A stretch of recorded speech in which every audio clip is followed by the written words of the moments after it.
İnsanlar genelde böyle şeyleri düşündüğü zaman önce bireysel düşünüyor yani. Diyor ki şimdi ben kendim için nasıl bir yer istiyorum, ne istiyorum diye düşünüyor.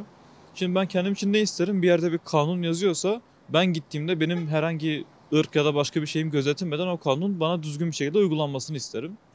O yüzden insan toplum için de aynı şeyi istiyor yani. Eğer kanunda böyle bir tabii kanunların da hepsi doğru mudur o tartışılır. Zaten sürekli gelişmesi gerekiyor ülkelerin. Ama kanunda bir şey yazıyorsa ayrımcılık yapmadan herkese eşit bir şekilde uygulanmasını isterim yani. Ben doğduğumdan beri bu sorun var. Doğduğumdan beri de sözde bir çözüm süreci var. Ama yani ben 23 yaşıma geldim. Hala bir şey çözülmedi. Hala bununla ilgili tartışma oluyor. Hala gereksiz yere hapse girmeler oluyor veya tam tersi oluyor. Hapisten çıkmalar oluyor. Yani ben artık haberleri okuduğum zaman daha güzel şeyler görmek isterim. Bir şekilde barış içinde yaşamayı isterim yani.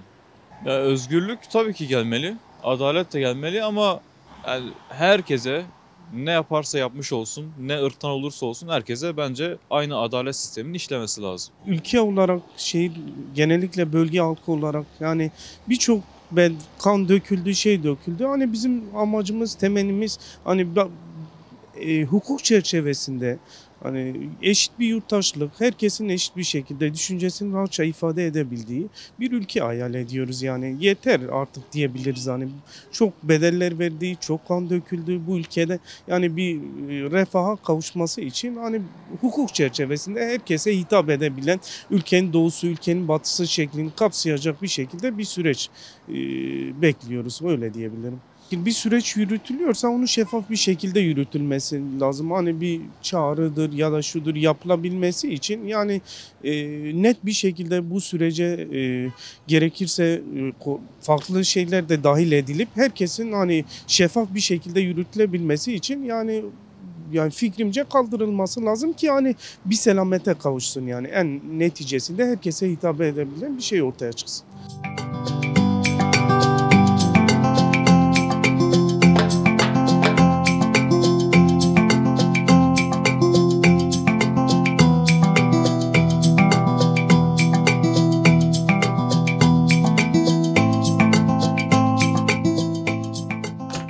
Benim umudum valla Kürtlerin artık daha refah bir şekilde hani şöyle söyleyeyim sana en kısa örnek çok rahat bir şekilde Kürtçe konuşabilmek. Zamanım kurmancı hemen havernadın. Yani bunu Türkiye'de rahat bir şekilde dile getiremiyoruz mesela. En kısa örnek de Öcalan çıkıp barış içinde eğer Türkiye'ye barış içinde bir konuşması olacaksa biz de Kürtler olarak sonuna kadar arkasındayız. Bu uzun zamandır devam eden bir süreç. Uzun zamandır terörle suçlanan bir liderdir. Hani uzun zaman önce yapılması gereken şeyi yapmadıklarından dolayı bu planlanmış bir şey bana göre. Yani planla hareket ettikleri için yani kara para muhabbeti gibidir abi. Planlanıp hareket ediyorlar. Bu Selahattin Demirtaş için de öyle, Abdullah Öcalan için de öyle. Yani bunların hepsi devlet tarafından planlanan muhabbetlerdir. O yüzden hani bunun üzerine yapılan komplo seçilmiş bir tarih üzerine yapılmıştır bence. Yani lanetliyorum çünkü artık ben de hani özgür bir şekilde Kürtümü yaşamak istiyorum. Komplo bence halkların özgürlüğüne vurulmuş en büyük darbelerden biridir abi. O yüzden biz de bunu kınıyoruz. İnşallah da bu süreç ortadan kalkacak. Birlik olacağız, beraberlik olacağız. Temel hedef uzlaşı olmalı bunun doğrultusunda. Aksi takdirde pek de böyle beklenti içerisine girmeye gerek yok. Çünkü sürecin geldiği nokta belli. Uzlaşı. Yani tek taraflı bir uzlaşı değil tabii ki de. Yaşanılabilir hedef doğrultusunda yapılacak her gaye benim için değerlidir.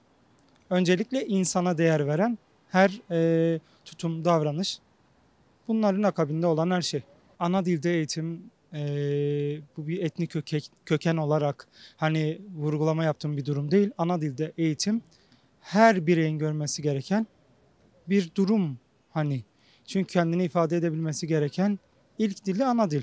Sadece benim kendi söyleyecek olursam etnik kökenimin gerekli değeri görmesi, ana dilde eğitim.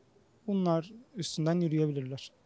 Umut hakkından yararlanmasını gerekliliğini kim ifade ettiyse, bu bir süreçse ve tüm partiler elini taşın altına koyacaksa bunu onların düşünmesi lazım. Demek ki uygun görülüyor ki mecliste böyle bir söylemde bulunuyor. Böyle bir hak dile getiriliyorsa hak kaybına uğramaması gerekiyorsa buyursunlar, o zaman ona da gerekliliğini yapsınlar.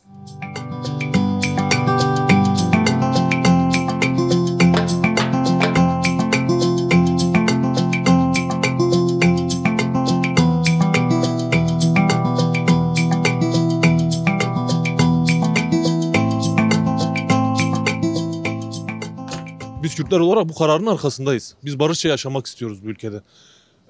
Türklerin de aynı tutumu sergilemesi gerekiyor. Türk vatandaşlarının da aynı tutumu sergilemesi gerekiyor. O yüzden benim beklentim, olumlu anlamda çok büyük beklentilerim var. Yani bu barış sürecinin ülke ekonomisine de çok büyük katkısı olacaktır. Eğer barış süreci tam anlamıyla gerçekleşirse. Önemli olan buradaki siyasetçilerin samimiyeti.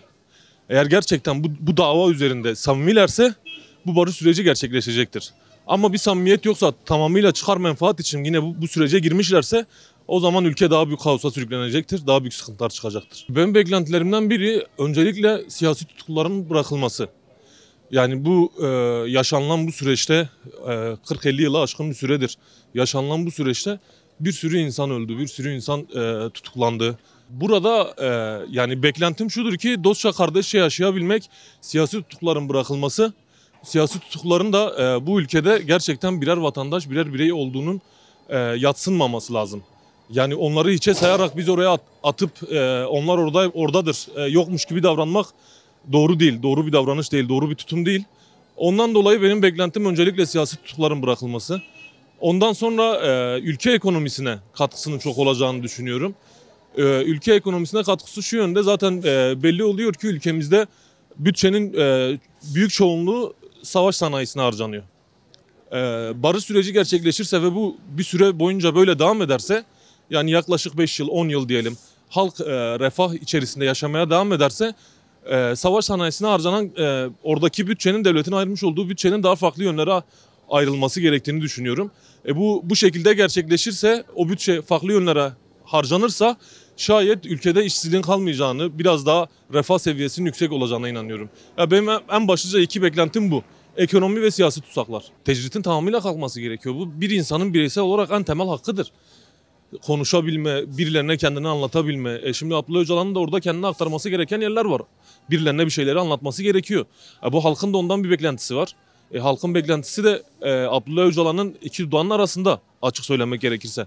Hani %100'ünü demiyorum ama %60, %70 kesim Abdullah Öcalan'ın iki dudağından çıkacak kelimeye bakıyor. O yüzden tecritin kesinlikle kalkması lazım yani.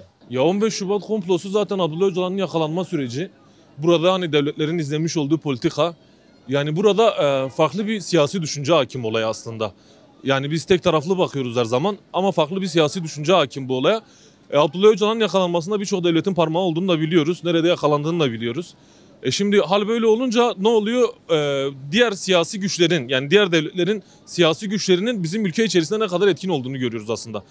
Şimdi bunu da aşmanın yegane örneği, yegane sebebi de şey olması lazım zaten. Barış süreci olması lazım. Biz bunu aşarsak, biz halk olarak kendi içerimizde kardeşçe yaşarsak zaten bir daha böyle sorunlar gündemimizi meşgul etmez aslında. Yani sıkıntı, problem şudur zaten, dış devletler diyoruz ya, dış güçler. Aslında dış güçler biz izin verdiğimiz kadar bize müdahale olabiliyorlar. Yani biz izin vermezsek dış güçler bize müdahale olamazlar. Şimdi hal durum öyle olunca bakıyorsun ki oradaki hani bu davranışı sergileyen ülkelere bakıyorsun. Tamamıyla Türkiye devletine karşı, Türkiye devletiyle yürütmüş olduğu bir politika vardı. Orada da kendi ülkeleri için çıkar menfaatleri söz konusuydu.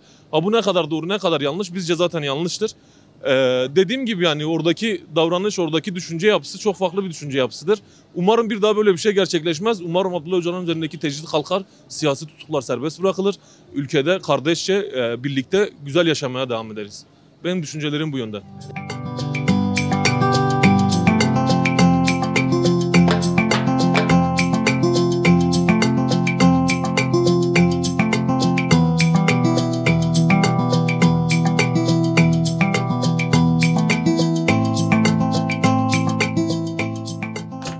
Bizim bu barış sürecinden öncelikle beklentimiz irademizin tecelli etmesidir. Çünkü belediyelerde özellikle seçim yapıyoruz. Bunlar içeri alınıyor. Yani şu anki bizim en büyük sorunumuz hiçbir şekilde irademizin tecelli etmemesidir. Yani Bu Kürtlere yapılan büyük bir ayıptır. Biz böyle görüyoruz. Bir ikinci olarak bunu uzun yıllardır, yani yüzyılları bulan taleplerimiz var. Bunlardan biri mesela anneden öğrendiğimiz dilimizin, ana dilimizin eğitim olarak verilmesi. Çünkü bu olmadığında şöyle bir sorun çıkıyor. Yani mesela hani farz edelim ki Türkçe ana dil olarak verilmiyor. Eğitim olarak verilmiyor Türkçe.